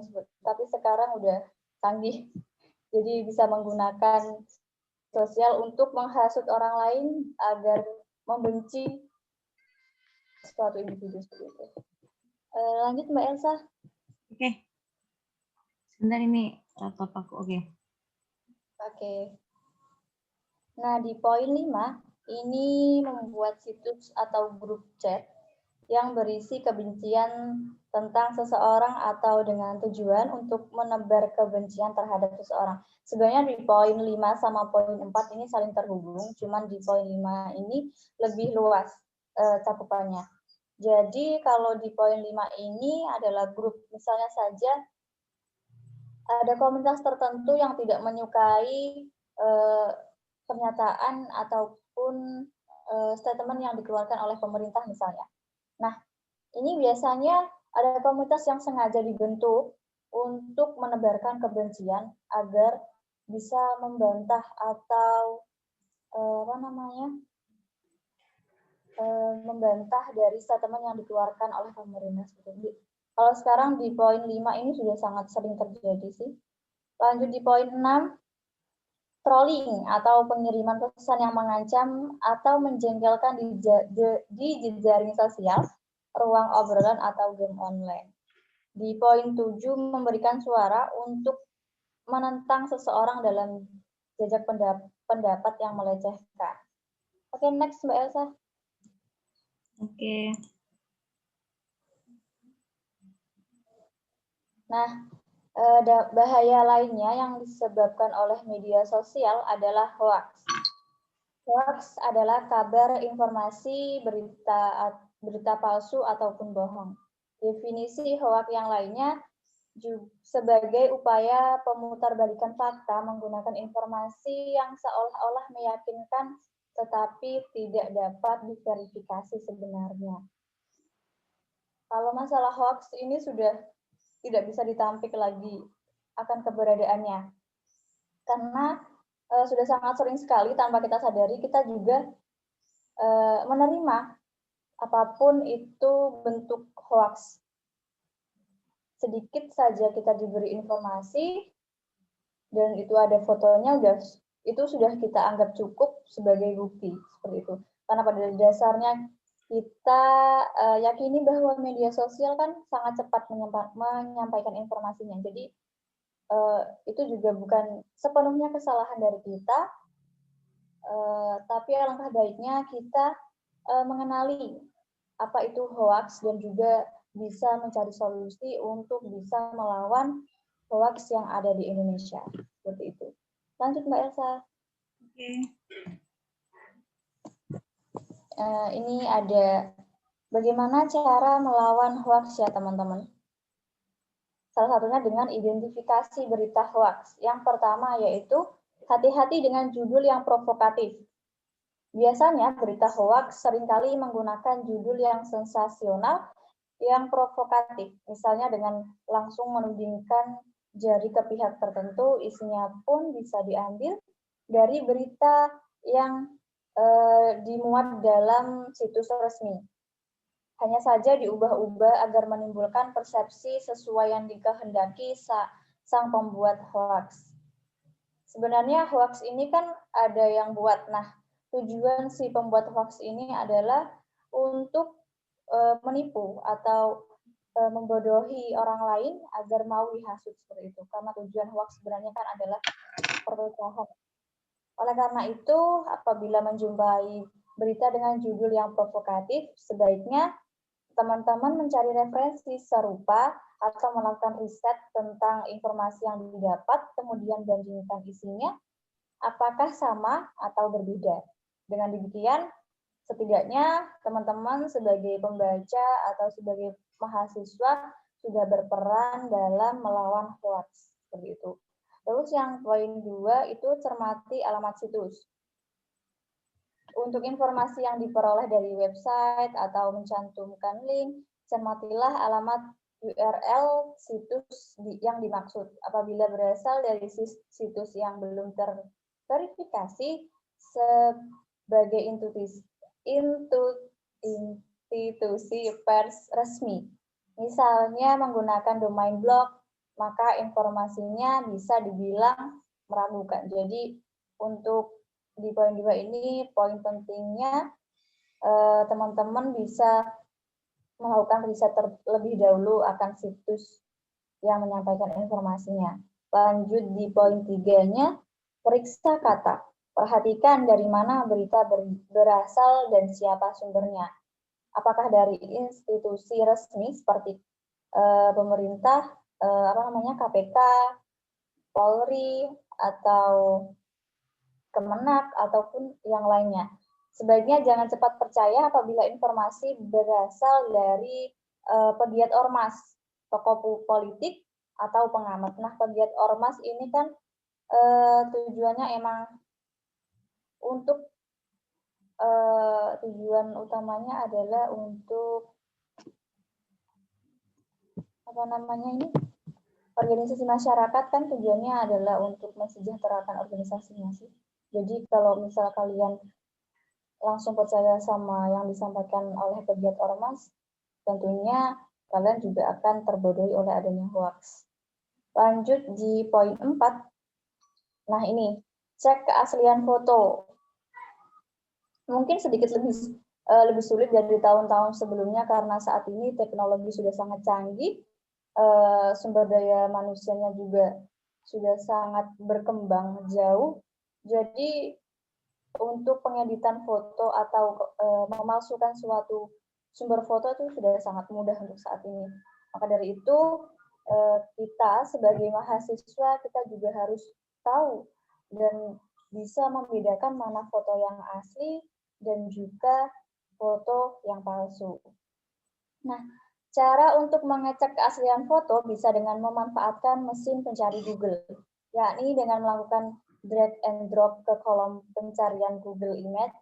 Hasil pencarian akan menyajikan gambar-gambar yang serupa yang terdapat di internet sehingga bisa kalian bandingkan seperti itu. Lanjut Mbak Elsa. Wait. Oke. Nah, bahaya lainnya dari media sosial yaitu pornografi. Meskipun di Indonesia sudah ada hukum mengenai ITE, tapi kita ketahui situs pornografi ataupun konten-konten pornografi masih saja berkeliaran di media sosial. Nah, pornografi ini adalah gambar atau video atau tulisan yang menggambarkan perilaku seksual untuk menimbulkan gairah seksual. Konten pornografi ini bisa tersebar mulai dari film, animasi kartun, foto, komik, majalah, dan bahkan pada games atau suatu permainan. Sebenarnya pornografi ini sudah ada sejak zaman dahulu kala. Untuk bisa menghindari pornografi ini kembali lagi pada diri masing-masing ya teman-teman. Bagaimana cara kita membatasi diri dan menggunakan media sosial dengan secara bijak. Kemungkinan kalian akan memiliki peluang yang kecil untuk mengakses pornografi. Sebenarnya pornografi ini menimbulkan kecanduan. Misalnya saja kalian lihat di Instagram misalnya, kalian scroll beranda kalian terus kalian mendapati foto yang sebenarnya tidak seharusnya dipertontonkan, tapi tidak sengaja kalian tonton, kalian lihat. Nah, itu bisa saja menjadi acuan kalian penasaran apa sih ini. Nah, dan dengan tidak sengaja kalian juga sudah mengakses yang namanya pornografi seperti itu. Jadi di sini self control atau pembatasan diri sangat penting. Untuk self control ini dipengaruhi oleh adanya pengetahuan teman-teman. Nah, untuk bisa memperkuat adanya pengetahuan kita, alangkah baiknya kita juga bisa memperbanyak adanya literasi di masa digitalisasi sekarang. Seperti sekarang ini digitalisasi literasi sudah sangat mudah untuk didapatkan. Contohnya saja dengan literasi digital seperti itu. Lanjut Mbak Elsa. Oke, wait. Mana ini? Oke. Nah, ini di slide akibat pornografi teman-teman. Akibat dari kecanduan pornografi sangat membahayakan bagi orang yang bersangkutan dan orang-orang yang di sekitarnya, seperti 1. Mengubah sikap dan persepsi tentang seksualitas bahwa wanita dan anak-anak hanya merupakan objek seks saja. Di poin 2, meningkatkan eksplorasi seks remaja sehingga dapat terjadi perilaku seks bebas dan perilaku seksual beresiko. Terus di poin 3, mudah berbohong. Di poin 4, kalian akan merasakan depresi, anksietas, pendidikan terganggu, dan juga terjadinya penyimpangan seksual. Seperti itu, teman-teman. Jadi, akibat pornografi ini jauh lebih besar dari apa yang kita bayangkan. Seperti itu. Lanjut Mbak Elsa. Dari ini Mas Daria. Nah, sebenarnya bahaya sosmed ini sangat banyak sekali teman-teman, berhubung waktunya yang diberikan cukup singkat. Jadi saya cuma menjelaskan mengenai bahaya sosmed, itu ada 3 tadi yang saya jelaskan. Sebenarnya itu ada trolling, debat, blackmail, terus relasi samar, grooming online, dan juga penipuan. Seperti itu. Teman-teman, gunakanlah media sosial dengan cara yang bijak dan benar. Jangan biarkan diri terlena akan kemudahan yang ditawarkan oleh kemajuan zaman. Tetap berpegang teguh dengan etika bersosial tanpa merugikan orang lain. Atau kamu akan merasakan dampak bahaya dari pengguna media sosial yang salah. Seperti itu ya teman-teman. Cukup itu aja yang bisa saya sampaikan kepada kalian mengenai bahaya sosmed. Semoga saja bisa menambah pengetahuan dan juga bisa membantu kalian untuk bisa menghindari bahaya sosmed itu sendiri. Oke. Ya. Terima kasih. Terima kasih teman-teman. Karena waktunya juga mepet banget. Ini aku buka 3 sesi tanya jawab. Silakan teman-teman yang mau menanyakan. Dan aku sebelumnya mau menyimpulkan terlebih dahulu seperti biasanya dampak yang disampaikan oleh Mbak Sofia secara garis besar ada 3, yaitu yang Mbak Sofia ya. Ada cyberbullying, kemudian ada hoax dan juga pornografi, yang mana masing-masing itu memiliki dampak dan akibatnya masing-masing gitu ya. Oke teman-teman, saat ini kita masuk ke sesi tanya jawab karena tadi kelima narasumber kita sudah menyampaikan materinya dengan baik, dan teman-teman bisa mengajukan pertanyaan terkait materi yang sudah disampaikan. Tadi yang pertama aku ulas lagi mengenai komunikasi sendiri itu pengertiannya apa, dan juga tujuan dari komunikasi, fungsi dari komunikasi, kemudian ada juga strategi untuk menentukan komunikasi yang baik dalam bermedia sosial. Kemudian yang kedua ada komponen dari komunikasi sendiri, itu ada komunikator, komunikan yang nantinya akan tertimbul yang namanya informasi yang membutuhkan media untuk penyampaiannya, yang mana nantinya akan ada feedback dari si komunikan dan komunikator. Kemudian yang ketiga ada sosial media yang tadi dijelaskan sama Mbak Firos juga. Terkait sosial media sendiri, itu kan media sosial itu merupakan sebuah media untuk bersosialisasi secara online, yang tadi disebutkan beberapa contoh sosial media yang digunakan oleh banyak khalayak, seperti YouTube, WhatsApp, Facebook, Instagram, Twitter, TikTok, dan lain sebagainya. Kemudian ada juga dari manfaat dari sosial media tadi, ada bersosialisasi, hiburan, kemudian menyalurkan hobi, promosi, dan juga memberikan pesan positif atau untuk melakukan kampanye. Ada juga dampak dari media sosial tadi yang terakhir disampaikan oleh Mbak Sofia. Silakan teman-teman yang mau mengajukan pertanyaan bisa raise hand atau menuliskan di kolom komentar. Elsa tunggu 5 menit dari sekarang. Kalau misalkan teman-teman ada pertanyaan silakan. Jadi teman-teman sambil menunggu yang lainnya bertanya, itu di situ saya Elsa kirimkan link di kolom komentar, teman-teman bisa cek. Itu link untuk daftar hadir teman-teman yang mengikuti webinar ini, yang nantinya akan mendapatkan sertifikat dari kami. Gitu. Untuk materi bisa nanti kami share, nanti akan kami kirimkan link. Atau kalian bisa japri di akun Instagramnya di sini yang kalian kenal gitu ya, sebagai narasumber. Gitu. Silakan teman-teman yang mau bertanya, masih ada kesempatan. Nanti kita usai, kalau misalkan nggak ada pertanyaan akan kita tutup. Berarti teman-teman sudah merasa jelas atas penjelasan yang sudah disampaikan oleh pemateri pada siang hari ini, dari pagi tadi sampai saat ini gitu. Oke, ini ada pertanyaan dari Mbak, sertifikat berlaku buat syarat sidang menafkosah nggak Mbak?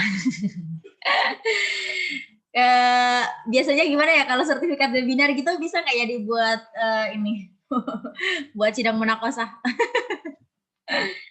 Setauku sih bisa, cuman ada syarat-syarat tertentu yang harus dipenuhi oleh sertifikat itu. Sebenarnya bisa sih. Tinggal nanti kalian Misalkan apa nih syarat-syarat tertentunya yang bisa digunakan untuk sidang Ini munakosah? acara webinar tersebut itu resmi atau tidak seperti itu. Mm-mm. Terus ada penguatan dibubuhkan tanda tangan atau tidak. Biasanya tuh ada yang mensyaratkan bahwa sertifikat itu ada stempelnya atau tidak, dan juga ada yang memudahkan tidak ada stempel juga tidak apa-apa. Jadi jika kalian nanti munakosah, kalian ingin menunjukkan sertifikat ini di webinar ini untuk munakosah juga nggak apa-apa. Ya. Jaga-jaga aja. Buat informasi teman-teman, jadi jangan khawatir meskipun ini kita webinarnya karena mata kuliah, insya Allah di sertifikat nanti akan ada stempel dari program studi kami komunikasi penyiaran Islam di IAIN Kudus. Jadi di situ kan nanti ada logo KPI-nya gitu. Jadi kita akan menggunakan logo itu karena kami ada di bawah naungan program studi ini, dan public speaking ini merupakan salah satu mata kuliah yang nantinya akan kami implementasikan juga ketika misalkan dalam divisi broadcast, kemudian news anchor juga bisa gitu. Semuanya komunikasi ini menjadi hal yang pokok gitu teman-teman. Ada pertanyaan lain? Terima kasih Mbak Piko. Akan kami jawab semaksimal mungkin. Mungkin dari teman-teman yang di luar kampus kami kalau mau menanyakan terkait materi yang kami sampaikan, bisa raise hand, kemudian dibuka mikrofonnya, terus ngomong secara langsung juga bisa. Silakan.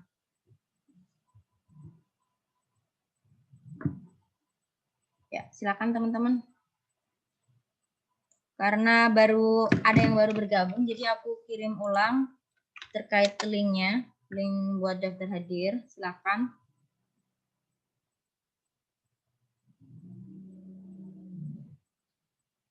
Ya, sudah tidak ada pertanyaan kah?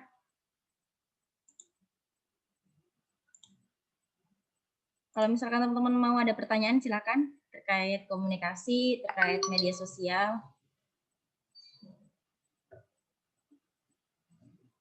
Oke.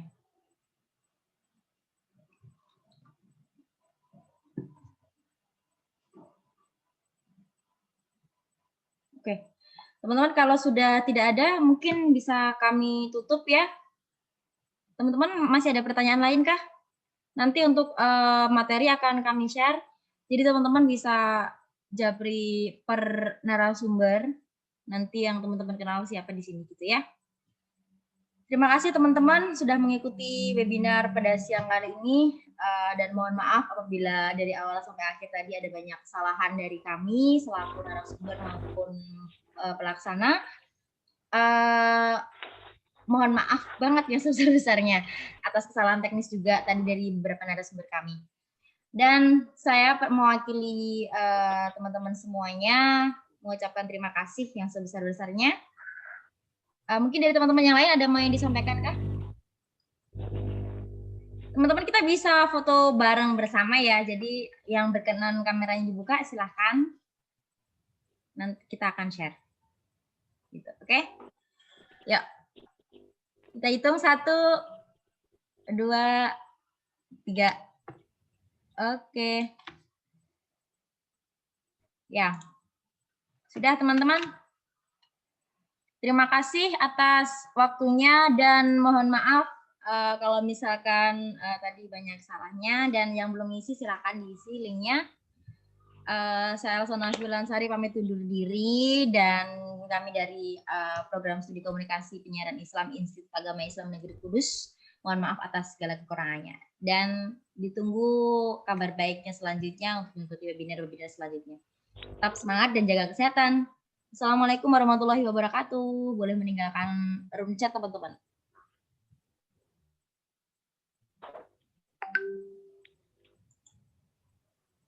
Waalaikumsalam.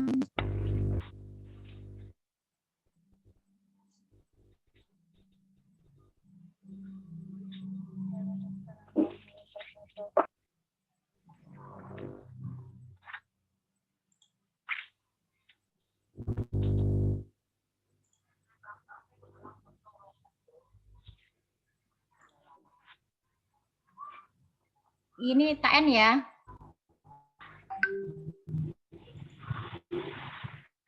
Sofia ya Zafiro. Ya. Ya. Ya, El.